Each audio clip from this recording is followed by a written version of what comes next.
Salut, le monsieur que vous voyez en image s'appelle Célin Belinga, le commissaire du gouvernement au tribunal militaire de Yaoundé, lequel tribunal est en charge de l'affaire Martinez-Zogo, ce journaliste froidement assassiné par les services de contre-espionnage camerounais. Alors, pourquoi nous parlons de ce monsieur aujourd'hui? Pourquoi nous revenons sur lui aujourd'hui? Parce que au cours de la dernière audience relative à ce procès-là, à cet assassinat-là, le quatrième témoin à la personne du colonel Otoulou, ce monsieur-là qui était responsable de l'enquête préliminaire lorsque Martinez-Zogo avait disparu, il a fait des révélations fracassantes qui laissent croire que le commissaire du gouvernement, Célin Belinga, joue un jeu pas clair dans cette affaire. Qui laisse croire que Célin Belinga veut protéger les personnes impliqués, des commanditaires dans cette histoire d'assassinat. Alors, pourquoi nous le disons? Revenons donc sur cette déclaration du colonel Otoulou, notamment celle du 3 août dernier. Le colonel Otoulou dit clairement que lorsqu'il avait interpellé Maxime Eko, en son temps l'ancien patron du service de contre-espionnage, Maxime Eko lui a simplement dit d'aller demander Martinez-Zogo à Amougou Belinga et son ami Justin Danwe.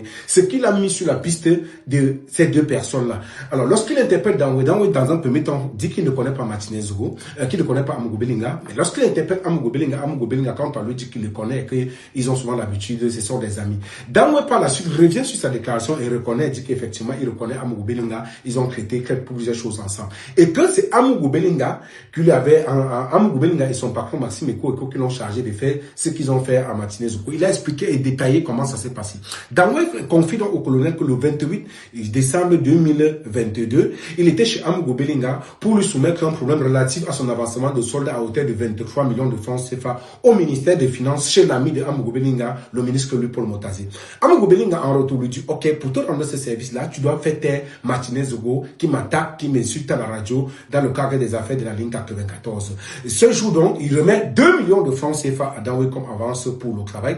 Danwe va planifier, contacter les gars et va rendre compte à Amougou Belinga qui lui remet par la suite 500 000 francs pour la planification, la veille de l'opération. C'est comme ça que Danwe donc met les gars, ils font ce qu'ils ont à faire. Martinez-Zogo est enlevé et vous connaissez la suite. Alors, après, il va donc plusieurs fois au niveau de l'immeuble quand rendre compte à Amougou, lui remettre les vidéos, etc.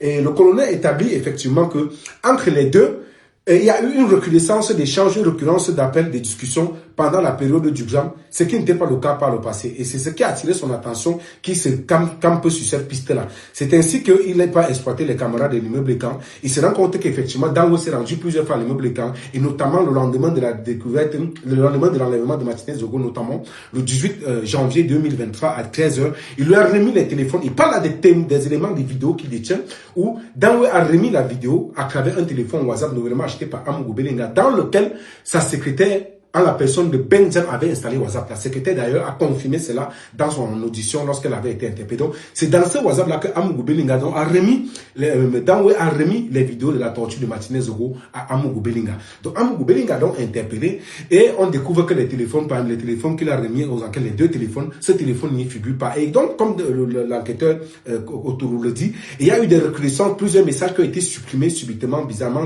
pendant la période là précisément. Et cette thèse du colonel Otoulou va en ligne avec celle de l'expert Bel Bidjoka qui était passé bien avant lui. Alors, ayant constaté donc que ce téléphone ne figure pas dans les téléphones qu'Amougou Belinga a remis, il décide de mener les enquêtes pour savoir ce que ce téléphone. Et il tombe sur une piste d'un jeune habillé massif qui dit qu'il a reçu ce téléphone de sa sœur qui est la berceuse de Amougou Belinga. La berceuse est interpellée en son tour, dit que c'est Mélissa Amougou qui lui avait remis le téléphone et qu'elle lui a remis en retour. Alors, maintenant, le colonel Otoulou, en tant que ne pouvant pas agir seul, il fallait le concours du directeur de l'enquête qui est M. Célin Belinga. Il demande à interpeller Mélissa et les autres personnes, toute la chaîne qui était derrière ce téléphone-là. Sauf que le colonel Célin Belinga s'oppose à l'interpellation de Mélissa et ces autres jeunes-là, disant que non, pour ça donner une raison valable. Et Tchunga promet de ramener ce téléphone en question. Jusqu'à ce jour, ce téléphone n'est pas là. On se demande donc pourquoi Célin Belinga a refusé que ces personnes soient interpellées alors qu'il détient un élément clé qui peut faire parler, qui peut faire parvenir à ma situation de gravité. Il faut dire qu'à côté de Célin Belinga, il y a le commissaire Vincent Depot qui avait donné les informations à Amougou Belinga pour qu'il dissimule les preuves afin qu'il ne soit pas interpellé. Si les gens ont des doutes qui partent enquêter au niveau de l'antique ou de MTN, ils verront ce que je dis est fondé. Permettez-moi donc d'écouter cette déposition du colonel Otoulou le 3 août dernier.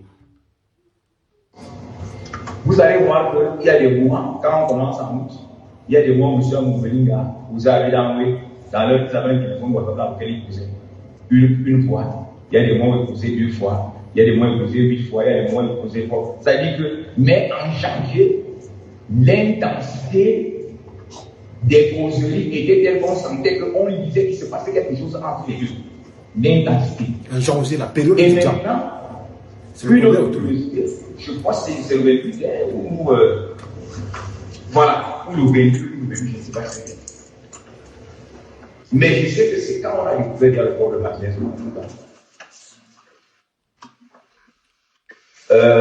Danway efface, je pense que c'était, il efface, je ne sais pas exactement, mais je sais qu'après, il a découvert le temps après, il efface les communications WhatsApp qu'il avait avec M. Amoubeli.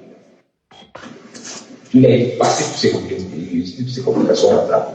Et toujours lorsqu'on voit les vidéos, on a remarqué que quand Danway est parti, je ne sais pas si c'était la vision pour la deuxième fois, quand il est parti chez Amoubeli a donné à Tian un téléphone. Il y a eu deux versions. Il y avait celle dans la tête, et ça, on voyait à travers la vidéo. Il y a la version de Danway qui disait qu'il supprimait les images que je lui ai envoyées par WhatsApp. Et il y a la version des autres qui disait que non, il m'a donné un nouveau téléphone pour lui installer de nouvelles applications. Que ce soit l'un ou l'autre des cas, je me suis quand même posé des questions. Nous nous sommes posé des questions. Si c'est pour supprimer, pourquoi supprimer lorsqu'on découvre le corps de Martinez? Si c'est pour monter une nouvelle application, pourquoi changer les téléphones et faire des nouvelles applications au moment où on découvre le corps de Martinez? Encore que, il y a eu quelque chose dont mes collaborateurs m'ont rendu compte. Quand Danway avait donné un numéro MTN, il avait dit qu'il a un numéro par lequel il communiquait souvent sur WhatsApp avec M. Amoubeli. Maintenant, lorsqu'on a cherché à avoir ce téléphone, mes collaborateurs ont voulu avoir ce téléphone. On s'est aperçu que le téléphone que M. Amoubeli a donné n'était pas le téléphone dans lequel il y avait cette puce-là avant. Et il y a 8 autres téléphones. C'est pour ça donc, avec les capacités qu'il y a dans certains services, on a cherché à voir où se trouvait le téléphone d'avant.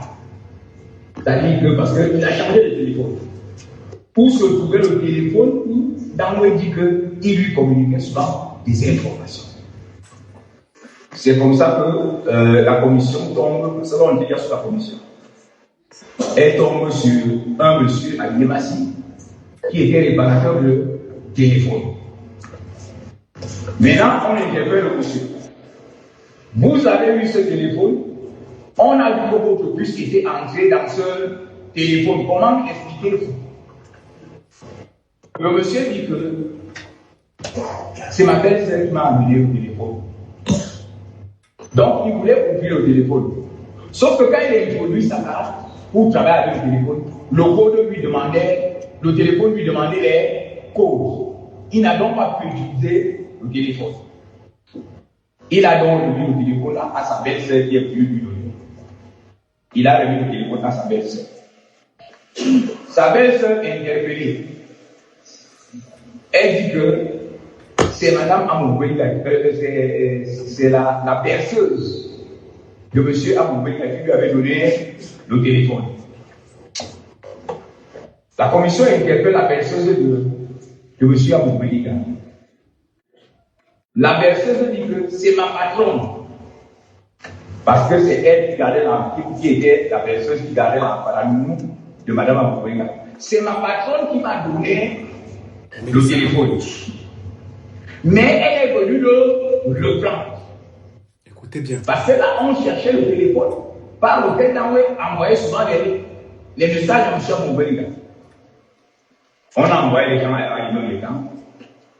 On a dit qu'il faut que Diane apporte ce téléphone. Madame Amoubeli, qu'elle apporte le téléphone. Maintenant, on a donné les convocations. Personne n'oublie les gens. On a dit qu'on interpelle. Le commissaire du gouvernement a dit qu'on laisse tomber. Maître Toumba s'était porté garant qu'il va nous apporter la concernée et le téléphone. Et Jusqu'à aujourd'hui, le téléphone n'est pas là. Allez